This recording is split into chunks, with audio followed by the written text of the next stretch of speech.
தனுசு ராசி 2026 இந்த ஆண்டுடைய பிறப்பு ராசியில் வந்து பார்த்திங்கன்னா குரு தன்னுடைய ராசியை குரு பகவானே பார்க்குறாரு.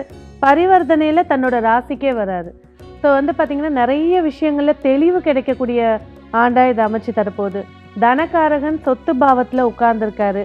தாய்வழி சொத்துக்களாக இருக்கட்டும், பணம் சார்ந்த விஷயங்களாக இருக்கட்டும், அவங்களுக்கு சாதகமாக அமையக்கூடிய வாய்ப்புகளை ஏற்படுத்தி கொடுக்க போகுது. அதே போல் 2ஆம் அதிபதி 4ல் உட்கார்ந்து 6ஆம் இடத்தை பார்க்குற தொழில் உத்தியோகஸ்தானத்தில் தனக்குன்னு ஒரு மரியாதை, தனக்குன்னு ஒரு பதவியோ அல்லது வருமானத்தையோ ஏற்படுத்தி கொடுக்கக்கூடிய ஆண்டாக இருக்க போகுது.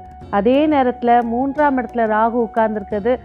எந்த ஒரு பயணமாக இருந்தாலும் முன்னெச்சரிக்கைத்தனத்தோடு செல்வது சிறப்பாக இருக்கும். அந்த தகவல் வந்தது கரெக்டாக, ஏன்னா மீடியா தொடர்பான விஷயங்களாக இருக்கட்டும், ஒரு பப்ளிக்கில் பேசுகிற விஷயங்களாக இருக்கட்டும், கொஞ்சம் யோசித்து கவனித்து பேசுகிறது சிறப்பாக இருக்கும். அதுவும் டீனேஜில் இருக்கக்கூடிய பசங்கள் வந்து ஃபோனை யூஸ் பண்ண தெரியாமல் ஃபோட்டோஸ்லையோ இல்லை தேவையில்லாத ஒரு பிளாக்மெயிலோ இல்லை ஒரு மார்க்கோ இல்லை அவங்களோட பேர் கெடுறதுக்கான வாய்ப்புகள், வதந்திகள் வரத்துக்கான வாய்ப்புகளை ஏற்படுத்தி கொடுக்கும். தந்தை வழி உறவுகளோடு இருந்து வந்த மனஸ்தாபங்கள் கொஞ்சம் கொஞ்சமாக நீங்கிறதுக்கான வாய்ப்புகளை ஏற்படுத்தி கொடுக்க போது. தொழிலில் நிதானமான ஒரு அமைப்பை இந்த வருஷம் ஏற்படுத்தி கொடுக்க போகுது.